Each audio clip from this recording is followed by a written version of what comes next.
तर तिजोरीवरनं अजितदादा विरुद्ध चंद्रकांत दादा असा आता सामना रंगलेला आहे। दादांनी निधीचा वादा केला आणि तिजोरीवर आता परस्परांनीच मात्र दावा केलाय। चंद्रकांत दादांनी थेट अजित पवारांनाच आव्हान दिलेलं आहे।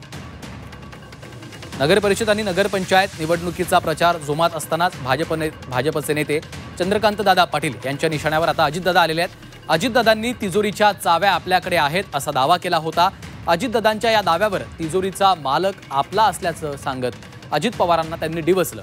भोर अजितदादांचं असलं तरी फडणवीस मुख्यमंत्री असल्याने भाजपला मतदान करण्याचं आवाहन पाटलांनी केलं। ऐन प्रचारामध्ये राज्याच्या तिजोरीवरनं दादा विरुद्ध दादा असा संघर्ष निर्माण झालेला आहे।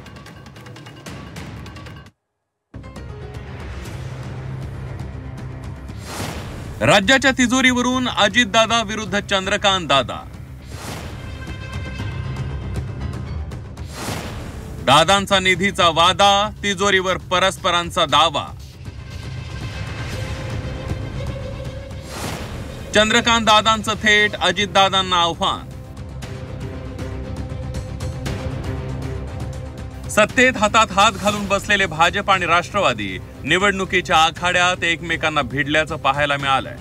नगर परिषद निवडणुकीच्या प्रचारात मतांचा जोगवा मागताना मित्रपक्ष एकमेकांचं शाब्दिक वस्त्रहरण करू लागल्याचं दिसतंय।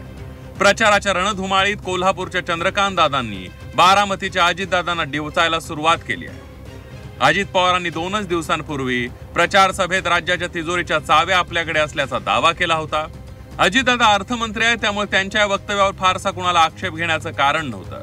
भाजपला तर नाहीच नाही, पण अजितदादांचं हे वक्तव्य बहुतेक चंद्रकांत दादांना पटलं नसावं, त्यांनी थेट अजितदादांना शिंगावर घेतलाय। तुम्ही मला 18च्या 18 उमेदवार निवडून दिले ना, मी तुम्हाला सांगितलेलं सगळं द्यायला तयार आहे, पण तुम्ही तिथं काट मारली का मी पण काट मारणार। तुमच्या हातात मत द्यायचंय, माझ्या हातात निधी द्यायचंय।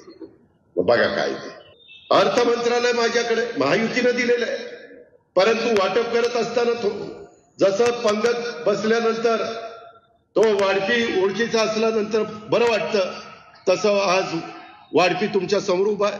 तिजोरीची किल्ली आपल्याकडे असल्यामुळे ती आणखी कोणाकडे जरी असली तरी त्याच्यावर मुख्यमंत्री असल्यामुळे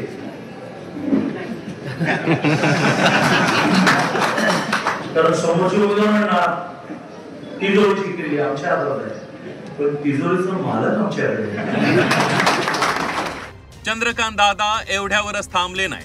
पुण्याच्या भोर तालुक्यातल्या सभेत त्यांनी अजितदादांना पुन्हा शिंगावर घेतलं। भोरमध्ये अजितदादांचं सरकार असलं तरी राज्याचे मुख्यमंत्री फडणवीस आहे, त्यामुळे मतदान भाजपलाच करायचं असं आवाहन त्यांनी मतदारांना केलंय। विरोधी मंडळी म्हणाले की आम्ही पिण्याला पाणी देणार आहे, तर त्यांचं सरकार असलं पाहिजे ना। जरी समजा इथे अजित पवारांचं सरकार असलं तरी मुख्यमंत्री देवेंद्र आहेत ना। त्यामुळे अजितदादा राज्याचे उपमुख्यमंत्री आहेत, पण उपमुख्यमंत्री आहेत, मुख्यमंत्री देवेंद्र आहेत। त्यामुळे मला असं वाटतं की देवेंद्रजींना मतदान करायचं की अजितदादांना करायचं, तर सगळे आम्ही ताटात वाटीत आहोत हे मान्य आहे, पण देवेंद्रजींना मतदान करायचं असं आपण निर्णय करा असं आवाहन करतो। निवडणुकीच्या रणधुमाळीत राष्ट्रवादीचे नेते लोकांना मतांच्या मोबदल्यात निधी देण्याचा आमिष दाखवत आहेत। दिलीप वळसे पाटलांनी तर मत द्या, मतदारसंघात निधीचा पूर आणू असं वक्तव्य केलं होतं। या गावामध्ये 100 कोटी रुपयापेक्षा जास्त निधी गेल्या वर्ष दीड वर्षाच्या कालावधीमध्ये राज्य सरकारच्या माध्यमातून आपण मंजूर करून आणला। आणि मी आज तुम्हाला शब्द देतो की तुम्ही या मंचर नगरपालिकेचा नगराध्यक्ष आणि आमचे 17 नगरसेवक भरघोस मताने निवडून द्या। निधीचा पूर वाहिल्याशिवाय आम्ही या ठिकाणी राहणार नाही। अजितदादा आणि चंद्रकांत दादांमध्ये तिजोरीवरून जुंपल्यानं काँग्रेस संतप्त झाली आहे। एक तिजोरीचा मालक असल्याचं सांगतो, एक तिजोरीची चावी असल्याचं सांगतो, अशी दावेदारी करून तिजोरीला सगळ्यांनी भोकं पाडल्याचा आरोप काँग्रेस नेते विजय वडेट्टीवारांनी केलाय। कोणी म्हणते मी मालक आहे, कोणी म्हणते चाबी आहे। अरे त्या तिजोरीला एवढे भोकं पाडून ठेवले आहेत, जो हात घालतो तो काढून घेऊन जातो। 17 ठिकाणून भोकं करून ठेवले आहेत। काय राहिलंय तिजोरीमध्ये? काय सांगून राहिले? आणि तिजोरीची चाबी म्हणून धमकावत आहे। हा तिजोरी चाबी म्हणून धमकवतोय, तो मालक म्हणून धमकवतोय. हे काय चाललंय? धमकीने राजकारण करायचंय काय? म्हणजे सत्तेमध्ये आहे म्हणजे सत्तेच्या मस्तीनी आणि सत्तेच्या पैशानी तुम्हाला लोकांना घुमवायचंय काय? ही जी पद्धत चालली आहे महाराष्ट्रामध्ये हे बरोबर नाही. एक सांगतो तिजोरीची चाबी आहे, दुसरा मध्ये मालक आहे, तिसरा म्हणतो खाता आहे. म्हणजे बाकीच्याकडे काही नाही तर मतं नका देऊ, तुम्हालाच मतं द्या. महाराष्ट्र विकून घालणार तरी. दोन्ही दादांच्या भांडणात शिवसेनेनं मुख्यमंत्री देवेंद्र फडणवीसांची बाजू घेतली आहे. फडणवीस हेच तिजोरीचे मालक असल्याचं सांगत शिवसेना आपल्या वाट्याचा निधी व्यवस्थित काढून घेते असंही सांगून टाकलं. आता अजितदादा अर्थमंत्री असल्यामुळं निश्चितच त्यांना अधिकार आहेत, परंतु मुख्यमंत्री हे मुख्यमंत्री असतात. मुख्यमंत्र्याला सर्वापेक्षा जास्त सर्व अधिकार हे त्यांच्याकडे असतात. हे निर्विवाद आहे, नाकारता येत नाही.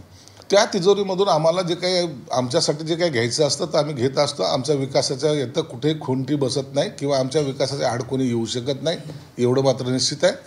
आम्हाला ज्या दिवशी निधी कमी पडेल त्या दिवशी यावर आम्ही भाष्य करू. सरकार महायुतीचं आहे, महायुती 3 पक्षांची आहे, त्यामुळे राज्याच्या तिजोरीवर हक्क सांगण्याची जणू स्पर्धाच तिघांमध्ये लागली आहे. पण या स्पर्धेत चंद्रकांत दादा अजितदादांसोबत जुने राजकीय हिशोब तर चुकते करत नाहीयेत ना, असा संशय राष्ट्रवादी कार्यकर्ते व्यक्त करतायत. ब्युरो रिपोर्ट, झी 24 तास, मुंबई.